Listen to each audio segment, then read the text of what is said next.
when we are talking about, it's a huge disconnect between the Bangladesh national education system and international as well. We are very poor in terms of our curriculum.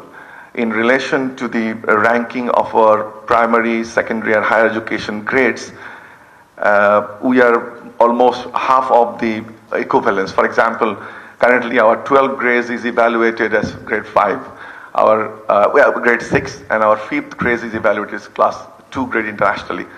And also our honors and master's degree, those many of you sitting here with international exposure and degrees, we really bumped into a situation where we complete our honors and masters. When it comes to the enrollment in PhD or other degrees, or even having a honors, when you try to enroll a master's program, then international universities, particularly good universities of US and UK, they ask you for a foundation course, or even request you for IELTS and other tests. I think this is the important area for BNP to understand and work for the internationalization of education.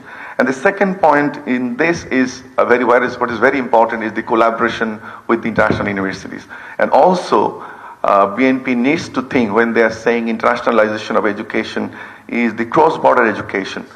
The society last many years craved for the presence of international universities in Bangladesh, but particularly because of the private university alliance, they vividly oppose international universities to have a branch campus in Bangladesh. I'm very much in favor of international campuses, particularly because of the successful examples of Singapore, Malaysia, Thailand, and other ASEAN countries where they invited international universities, and by doing so, they were immensely benefited in renewing their curriculum, and as well as have international exposure to their education. This is one of the this can be one of the significant efforts of BNP in internationalizing the education, particularly inviting international universities to Bangladesh. And this will not only facilitate the education, but we can strengthen our relationship with the bilateral partners.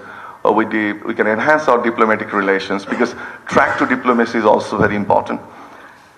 The fourth point to me is the vocational and understanding the vocational and technical needs. It is well articulated in your documents, and I think in doing so, what we can do that we can not only meet the local demands, where when I'm saying the tagline of my speech is learning poverty, so you can really feed the industries. And also, as we're having the demographic dividend, we can send our skill labors worldwide, and the markets internationally opening, particularly because of the demographic crisis, both in ASEAN countries, North Europe, and other areas.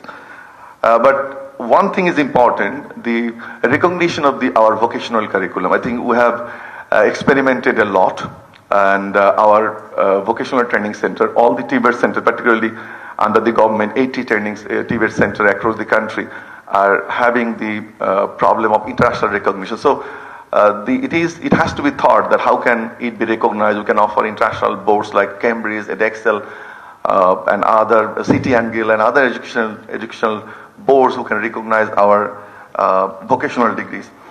And the fifth one, I think the digital transformation is critical, because you will have money, and if you can't transform the education towards the digitalization, and in the era of AI, then it will be a huge regret. So I think it is very important to look at all the aspects and prospects of digitalizing the education. And the sixth one, I think it goes very well with President Ziaur Rahman's motto of rural education, is the decentralization of education, because currently most of the facilities are very much centered to the town, and it creates huge inequality. And when you are promoting democracy for education, I think it is a must that you ensure decentralization, so that people from all aspects, regardless of towns and villages, have the equal opportunity. So this is very much important for BNP to speak about, even in their manifesto, how they will decentralize their education undertakings in future. And finally, I think this is the most important point relevant to today's roundtable, is the affordability. So there is a huge nexus between education and poverty. As the public expenditure is poor in education, so there is a nexus between education expenditure and the poverty. So it has to be investigated and examined enough that how can you reduce that, particularly the burden on the insolvent families to bear the tuition fees, their accommodation, the transformation, even tuition fees in the education institution.